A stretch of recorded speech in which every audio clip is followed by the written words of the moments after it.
Uma boa noite a todos nós. Mais uma vez reunidos, mais uma oportunidade concedida pelo nosso Senhor para que possamos trazer um estudo, e hoje nós vamos dar sequência ao nosso comentário na carta de Tiago, como bem chamado São Tiago. E eu peço para que você abra sua Bíblia no capítulo 4. Nós estamos em 3 estudos. Esse é o terceira semana do capítulo 4, do versículo 1 até o versículo 10. Hoje nossa leitura está do versículo 6 até o versículo 10. Amém? Amém. Podemos ler? Amém. Vamos proceder à leitura e depois os devidos comentários, se assim Deus nos permitir. Antes, ele dá maior graça, portanto diz: Deus resiste aos soberbos, mas dá graça aos humildes. Sujeitai-vos, pois, a Deus, resisti ao diabo, e ele fugirá de vós. Chegai-vos a Deus, e ele se chegará a vós. Limpai as mãos, pecadores, e vós de duplo ânimo, purificai os vossos corações. Senti as vossas misérias, e lamentai, e chorai. Converta-se o vosso riso em pranto, e o vosso gozo em tristeza. Humilhai-vos perante o Senhor, e Ele vos exaltará. Até aqui, oração. Amado Deus e Pai, santo e agradável Senhor, que nos dá a paz. Neste momento, nós te rogamos, além da sua presença que tem nos dado satisfação na fé e na esperança, de também poder anunciar as boas novas. Neste momento, diante da sua santa presença, pedimos permissão para poder falar do seu nome aos nossos amados ouvintes presenciais nesta igreja e também aos que nos acompanham nas redes de transmissão. E nós agradecemos cada dia, cada momento e cada oportunidade. Em nome de Jesus, te agradecemos. Amém. Como você pode ter notado, o evangelista Tiago, ele inteira-se de alguns indicativos para que nós possamos ter conhecimento do nosso comportamento devido que Deus aprova. Primeiro, nós vemos ele convocar a uma inteira submissão a Deus. E depois, no verso 9, nós também observamos ele apontar a necessidade de cada um de nós de sentir a dor do pecado diante de Deus. Então nós temos o dever em sujeição, a aproximação e a humilhação diante de Deus. E também assumir-se o quão lamentavelmente somos incapazes e nós devemos nos entristecer e assumir que nós não somos nada. Por isso que a alegria de todos nós, de cada um de nós, deve vir do Senhor. O homem não é uma fábrica de alegria e ele nem produz felicidade. Mas o Senhor nos dá alegria em todos os momentos. Tiago procurou anunciar isto aos irmãos.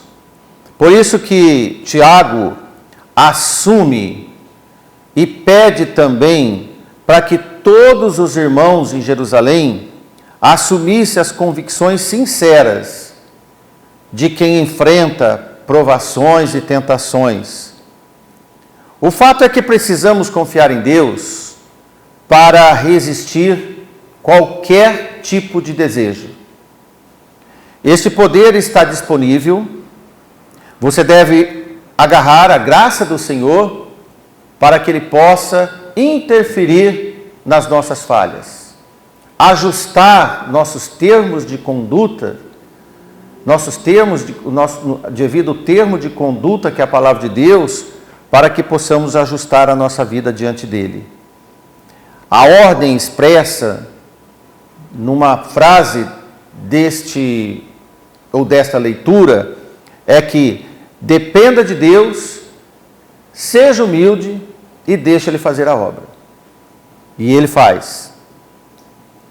Tiago, no versículo 6, ele diz: portanto diz, o endereço é Provérbios 3:34, e eu peço para o irmãozinho Davi que projete para nós Provérbios 3:34, onde está escrito: certamente o Senhor escarnecerá dos escarnecedores, mas dará graça aos mansos.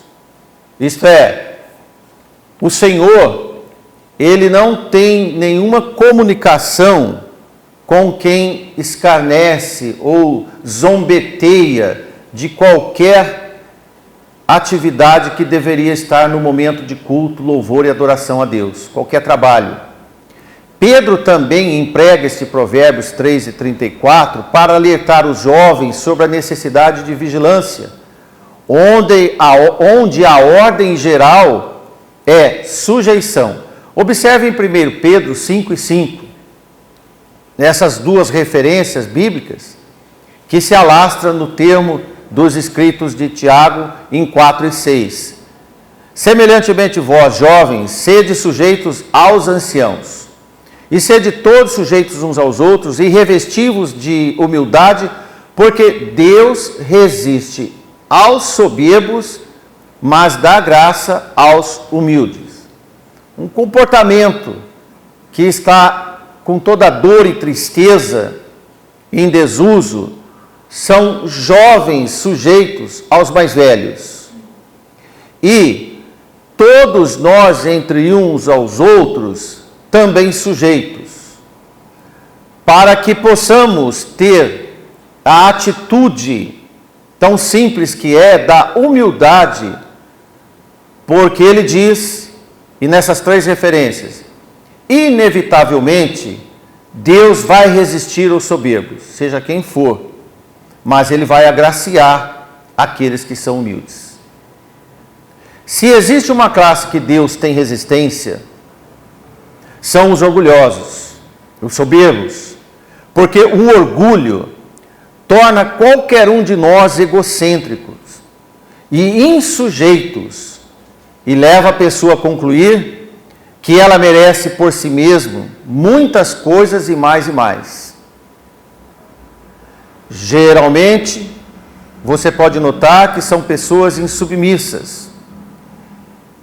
E nós estamos observando que estamos nos tempos cada vez mais da proliferação desse tipo de pessoas insubmissas às autoridades, aos pais, às potestades, como diz a Escritura, e também, consequentemente, à palavra de Deus.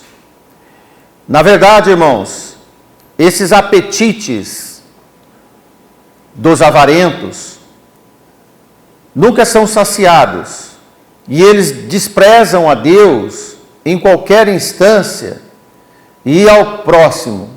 Na verdade, são pessoas quebradoras dos dois grandes mandamentos, que é amar a Deus sobre todas as coisas e o próximo como a nós mesmos. Porque o orgulho sempre leva para a semelhança ao diabo. O orgulho é uma busca à verossemelhança de Satanás. Porque cega e incorpora uma natureza má, anula a necessidade própria do perdão. Orgulho e cegueira são sempre pares, caminham juntos. são pares do encaminhamento para a finalização da própria perdição. Nesse estado extremo, o fanático orgulhoso ou a fanática orgulhosa, ela sempre vai ter uma postura soberba de estender suas setas de acusações malignas, como um tipo de uma mira laser direcionada a qualquer vestígio de pecado ou não do próximo. Na verdade, é uma leitura satânica de acusação. Faz com que o próximo seja sempre merecedor das suas acusações. Você pode notar que quem gosta de, como popularmente falamos, de falar mal dos outros, ela sempre tem uma postura de te fazer entender e acreditar que quem ela acusa faz merecedor dessa acusação, sem margem de defesa. E isso alimenta seu ego e alimenta o orgulho de quem tem habilidade para acusar o próximo e as pessoas. É comum hoje acusar a igreja, é comum acusar os pais, os irmãos, os parentes. As pessoas vivem nessa relação de acusação. O que Tiago explica e diz na igreja não deve ter esse tipo de relação turbulenta, pecaminosa, associado aos vínculos satânicos, desprezando a hierarquia que Deus nos propôs. Como avisa o provérbio, quanto à soberba entre alguém, pode se preparar que aí vem a afronta. Vindo a soberba, também vem a afronta. E em Provérbios 11, 2, que nós lemos, e vindo a soberba virá também a afronta. E depois ele faz a contrapartida, a antítese, mas com os humildes está a sabedoria. Então, toda característica da soberba, as consequências, será também um comportamento de afronta. Enquanto quem é portador da humildade, será aberto um caminho para a graça de Deus, para que ela escoe, derramando sobre a vida dos humildes. Isto é, a proteção de Deus. O humilde considera o próximo, sempre. Toda pessoa humilde, você quer detectar pessoas humildes, são pessoas que têm carinho especial ao próximo. Ele tem zelo pelas criaturas de Deus. Mas ele avisa que quando a soberba entra em alguém, a afronta, consequentemente, ela vem. O orgulhoso, ele considera a humildade uma fraqueza.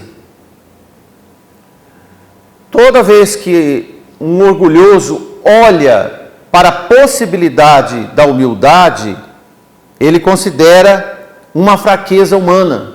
Mas a Bíblia diz, nas nossas leituras de agora, que Deus dá graça aos humildes. O soberbo, ele não tem acesso à graça de Deus. Ele não experimenta a graça de Deus. E todos os humildes que recebem a graça de Deus, sempre serão modestos, mansos e calmo, experimentado nos trabalhos, pacífico e de fácil comunicação. Provérbios 16 e 19 está escrito: melhor é ser humilde de espírito com os mansos do que repartir o despojo dos soberbos. Melhor é ser humilde de espírito com os mansos. Esta é uma relação. Se você entra em comunhão com os mansos, com os santos servos de Deus, melhor é ser humilde como eles são. A lei da humildade jamais ser um sinal de fraqueza, ela é única pela maneira que os crentes conseguem coragem para enfrentar as suas tentações. Jamais vamos conseguir enfrentar as situações difíceis das nossas vidas se não for na comunhão com Deus, reconhecendo nossas fraquezas e na humildade também. Vencendo as fraquezas, provamos que Deus tem poder. Nós somos provas do poder de Deus nesse mundo. Na humildade, na mansidão, Deus opera as suas bondades, a sua proteção. À medida que Deus dá maior graça aos humildes, o fiel sempre vai perceber que as atrações sedutoras são apenas substitutos baratos das coisas em relação às coisas maiores que Deus tem reservado aos seus filhos obedientes.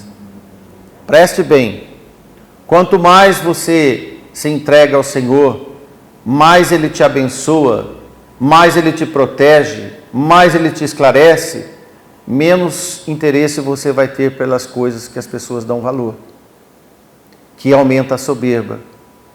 Então, a comunhão com os mansos, com os irmãos da igreja, vai criar em você e na igreja do Senhor um ambiente satisfatório, de alegria, de conforto. A igreja é um ambiente que nos dá conforto. Amém. A igreja é um ambiente onde reina e deve reinar a paz do Senhor, em que todos nós temos em comum a graça distribuída por Deus. Amém, Amém, irmãos? O importante para nós, que a escolha é nossa e é de cada um, humilhar-se para receber a graça de Deus, ou continuar orgulhoso ou orgulhosa para receber a ira de Deus. O orgulho está ligado à ira de Deus.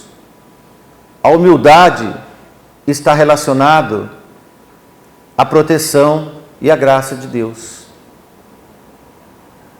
Porque Deus resiste ao soberbo. Isso é certo.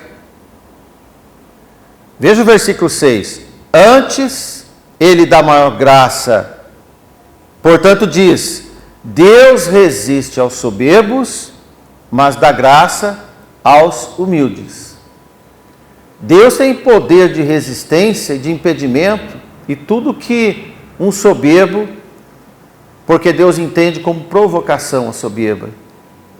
Então Tiago nos ensina a discernir quem está caindo nesse atoleiro da soberba, e primeiro olhando para cada um de nós mesmo, e como não se afundar nessa lama.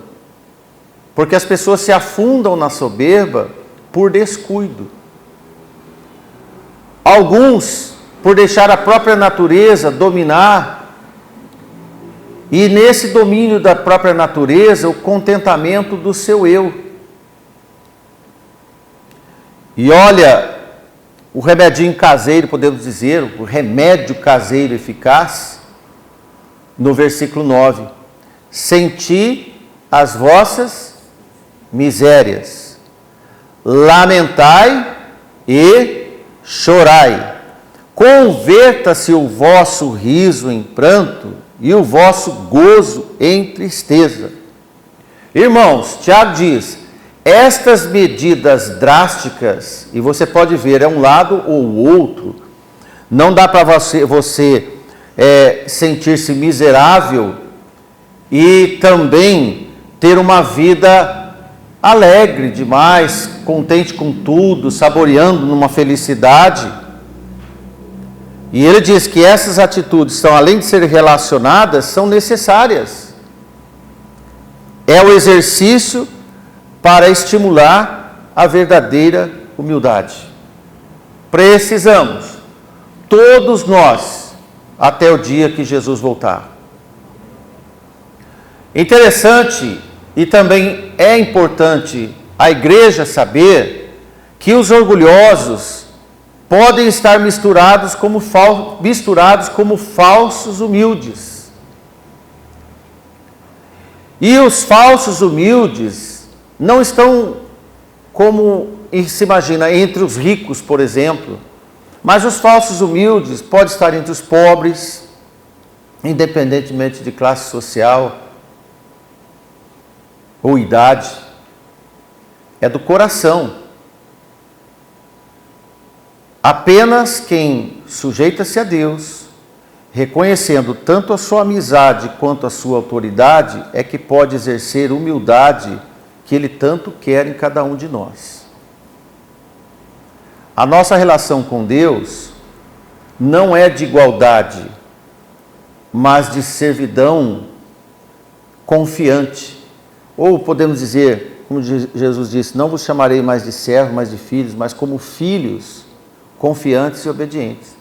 Porque a obediência nos traz confiança e tornamos mais amigos de Deus.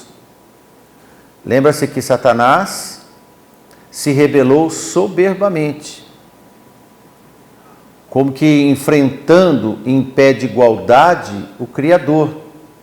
Satanás quis enfrentar o Criador em pé de igualdade. Consequência, foi expulso do céu. Foi retirado da comunhão, porque qualquer um de nós que se assoberbar e não se humilhar diante de Deus, não terá acesso ao reino de Deus. Será desligado da comunhão, inclusive, pode até continuar sendo membro da igreja. Alguns validam muito o fato de fazer apenas parte da membresia. Sabe o que é o mais importante, irmãos? É você estar em comunhão com os irmãos. Nós temos vários membros no hall de membros da igreja que não estão na comunhão com os irmãos. Eu imagino que nenhum desta igreja acha que pertencer ao hall de membros da igreja é garantia de salvação. A garantia de salvação, uma delas, é a comunhão com a igreja. É ter Jesus como seu Salvador, e o reflexo é estar na comunhão com os irmãos. É ter prazer, é ter alegria em vir à igreja e olhar e ver os irmãos. De forma, meus irmãos, que, por isso é que Tiago descreve a fé dos humildes, uma vida de quem sente o quanto é miserável. A fé está ligada a esse sentimento. Quem abriga na verdadeira fé, responde humilde nas suas obras aprovadas, é recebido nos céus, através das orações e da própria comunhão com os irmãos. Não adianta também eu me rebelar com a igreja, por exemplo, e me manter em oração lá em casa apenas só e achando que a igreja é uma má companhia para a minha vida. É aqui que acontece a graça de Deus, irmãos. Comunicamos a graça de Deus juntos para poder operar lá fora.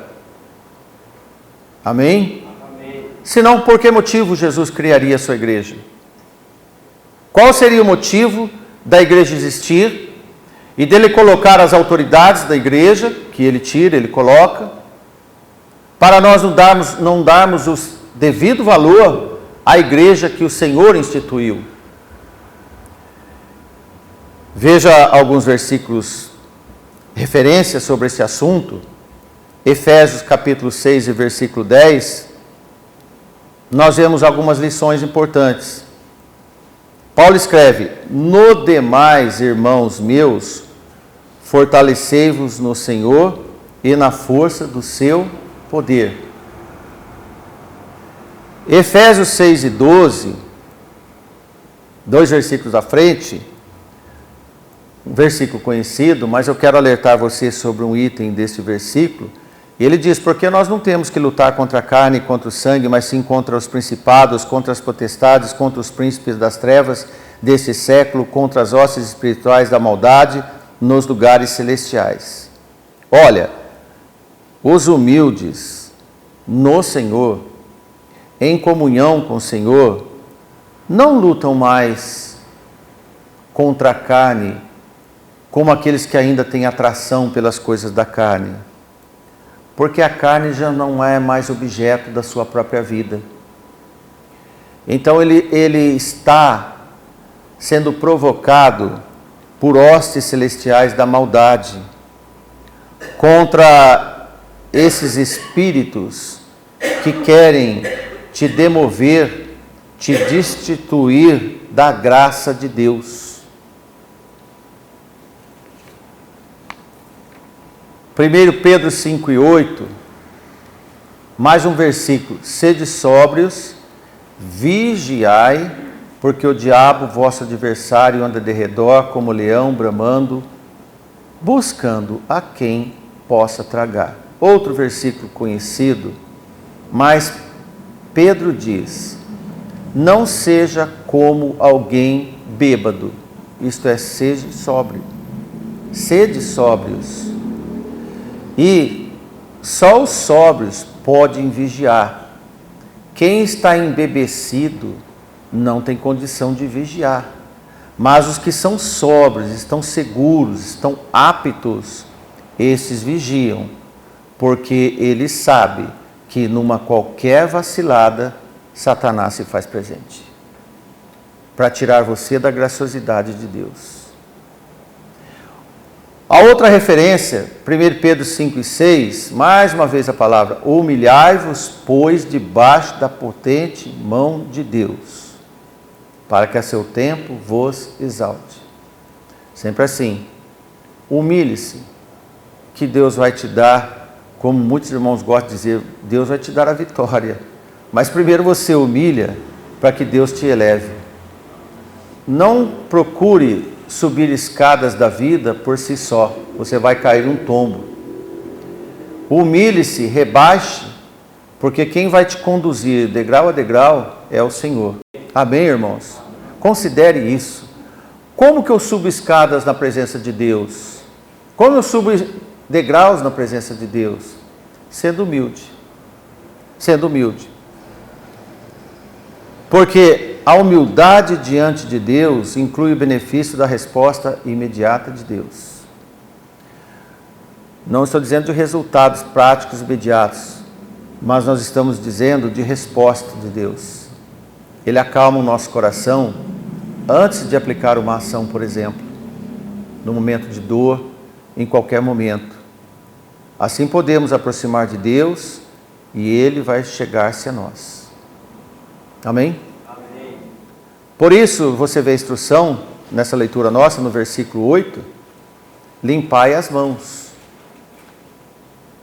A metáfora é a limpeza dos nossos atos pela modificação do nosso comportamento diante do imundo do exterior. Nós não estamos nos contaminando, ou aquele que é humilde no Senhor, ele já modificou o seu comportamento. É o impedimento das coisas sujas do mundo de ter recontaminação, ou estar contaminando.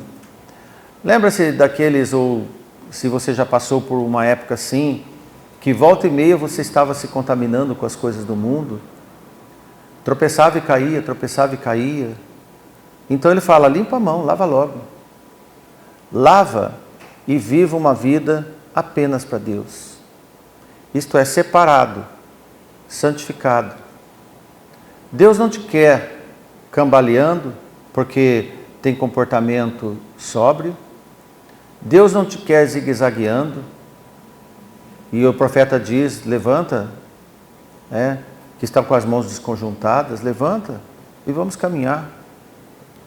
Eu tenho ouvido vários pastores, irmãos, e o lamento deles nesse tempo é a inconstância de crentes nas igrejas. As pessoas querem igrejas boas, mas não vêm na igreja. As pessoas de igrejas ou membros de igrejas querem pastor e pregadores de excelência, mas não vêm à igreja. Por que está acontecendo? E isto é manifestação de soberba. Isto é. Irmãos, porque quem se deixa contaminar são os que acostumam com uma vida dupla. como diz, comportamento doble. Gosta de tudo um pouco. Não é sóbrio. Participa de tudo um pouco. Gosta de religião e também gosta do mundo. Aliás, religião para ele, qualquer uma é boa. Ele pode estar aqui sentado com os irmãos e amanhã visitando uma outra igreja e depois uma outra. Mas ele não fixa com um corpo em que ele pertence. Entretanto, na verdade não busca santificação, porque não se separam de coisas e coisas do mundo e da própria religiosidade. Andam como bêbados e não se vigiam. E ainda se estufam, dizem, está tudo bem. O ego, a arrogância, também faz com que a pessoa pense, eu estou bem. Não preciso da igreja, não preciso de ir aos cultos. Eu não preciso de estar conversando com os irmãos, me aproximando dos irmãos. Eu tenho me cuidado. Mas, irmãos, que engano. A pessoa está fabricando para ela um afastamento de Deus. Está deixando. E por isso que Tiago escreve, de duplo ânimo. Esses com os pés no mundo e com as suas próprias ideias, devem imediatamente, como ele escreveu, versículo 8, purificar os seus corações. É a convocação para sinceridade e honestidade diante de Deus, para depois ser santo. Porque o sentido é esse mesmo, senti as vossas misérias. Quem sente a miséria que nós somos, porque na verdade, irmãos, como que nós, criaturas, somos miseráveis diante de Deus?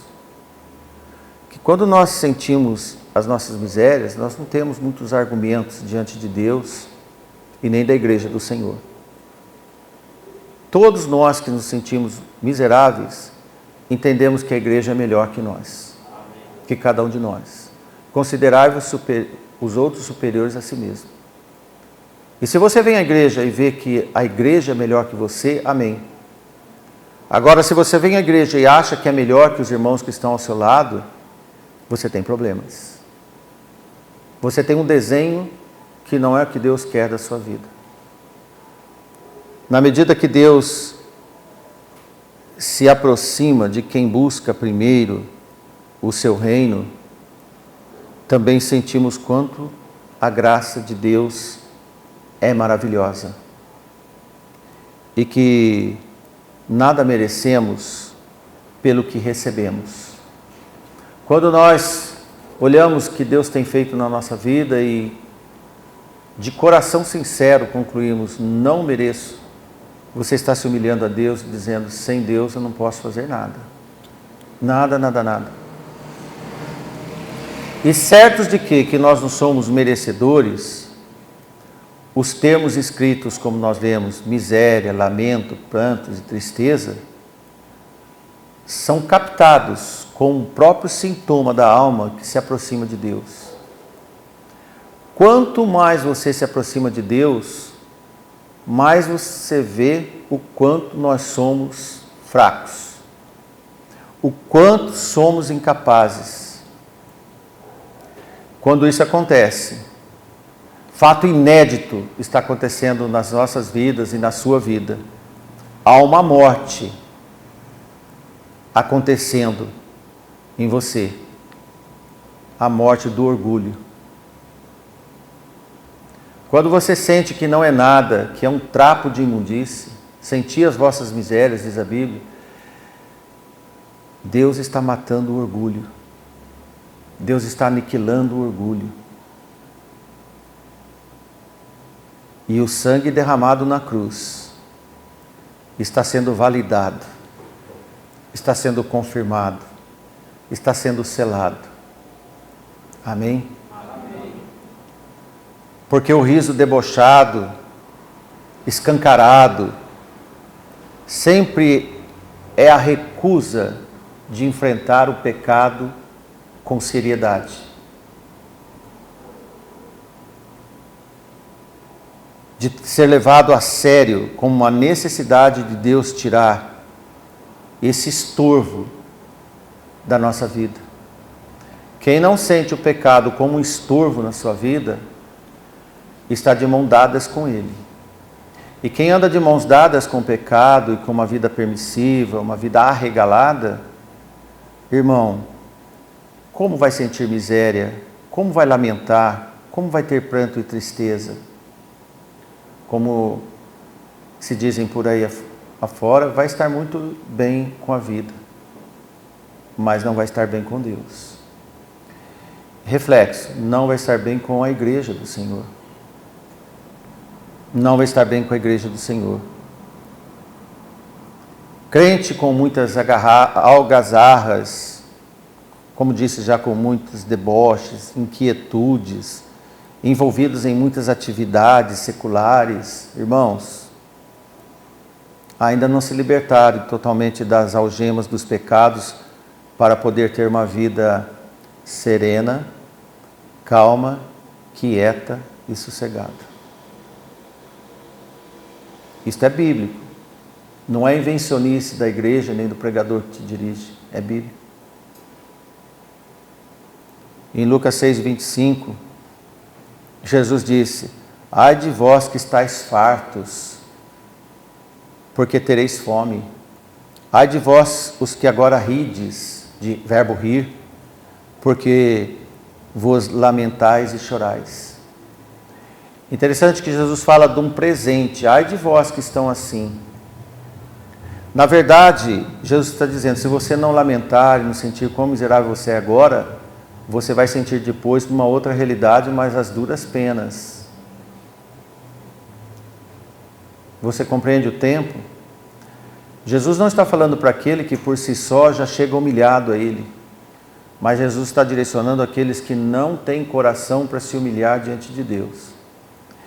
E Ele estava falando para esse pessoal, olha, faça o que vocês quiserem agora, divirta-se, riem, aproveita o mundo, aproveita a vida, divirta a vida, faça o que você quiser, seja, nos termos de hoje, um hedonista.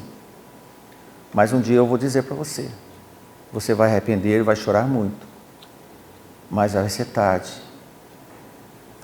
Irmãos, com todo cuidado nós falamos para você agora, Tiago não escreve no sentido para que os crentes sejam uma fonte de mau humor.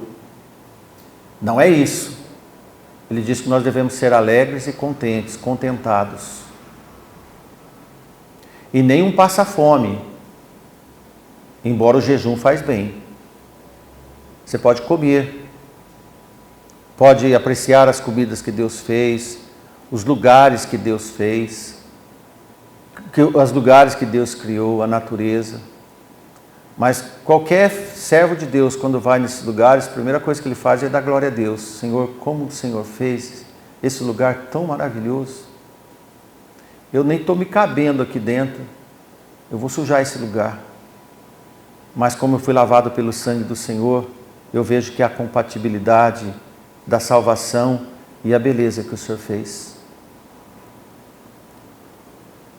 O cenário, irmãos, é o mesmo para o crente e para o descrente, ou para o soberbo, mas o crente vai chegar com uma cor diferente, uma cor da humildade, de reverência a Deus. Porque quem tem uma vida quieta e sossegada, ele sempre vai estar satisfeito. Como disse Neemias 8:10, a alegria do Senhor é a nossa força. O povo estava chorando, Esdras e Neemias diz, para de chorar, hoje é dia de alegria, dia do Senhor. Então, quando nós nos comportamos como servos humildes, o Senhor se alegra. E quando Ele se alegra por nós, nós somos fortes. Nós somos fortes. E é o máximo para os filhos de Deus quando o Senhor se alegra por nós. Amém? Vendo-nos sentir quanto somos incapazes, miseráveis, porque Ele é a nossa força para sair desta condição. Este é o perfeito culto de adoração dos humildes, em caminho à preparação para o dia do Senhor. Por isso, a mensagem é: alegrai-vos no Senhor, apenas no Senhor. Não há alegria nos santos se a causa desta alegria o Senhor não participa e se Ele não for o motivo da sua alegria. Seja qual for, irmão, pode pensar. Qualquer alegria que você tiver, o Senhor tem que estar envolvido nela. Porque é Ele que nos dá. Amém. Um filho que nasce, um bem que Deus te dá, uma saúde recuperada, tudo. Uma oportunidade de viagem. Tão bom quanto os irmãos. Irmão, eu peço oração porque amanhã eu vou viajar. Eu peço oração porque eu vou passar por uma cirurgia. E isso tudo faz com que o Senhor nos exalte. Sabe o que Deus quer de você? Que você admita a necessidade dependente que nós temos. E o reconhecimento de que qualquer fonte de valor em nós vem somente dele. O dinheiro que você tem no bolso, o que você tem na sua conta, o trabalho que Deus te deu, os filhos que Deus te deu para gerar, todos eles estão debaixo da graciosidade de Deus. É isso que Ele quer da sua igreja. Ele não quer que nós desviemos a nossa atenção, o nosso comportamento, porque aí nós vamos passar por orgulho. Eu fiz, eu sou, eu conquistei, é meu. Essas coisas vão sendo anuladas gradativamente. E aí vem o Senhor deu, o Senhor tira. O Senhor me deu a vida, Ele tira a vida. Se Ele me deu a vida, eu vou agradecer por Ele o resto da minha vida. Ele me deu a vida. Em Efésios 4:17, para terminarmos, Paulo diz: eu digo isto, e testifico no Senhor, para que não andeis mais como andam também os outros gentios. Os irmãos de Éfeso, lá tinha judeus e gentios. A maioria era gentios, embora tinha um grande número de judeus. Mas ele diz: olha, meus irmãos, que um dia foram gentios, agora não são mais iguais os outros gentios. Então tem que ter diferença entre você e os outros lá de fora. E Paulo diz: não ande mais como eles. Como que eles andavam? E como ainda andam os seus ex-companheiros de vida? Na vaidade da sua mente. O que é vaidade da mente? É o orgulho. Não ande mais orgulhosos. Acampe-se aqui no Senhor. Humilhe-se. Deixa o Senhor agir, deixa Ele fazer a obra.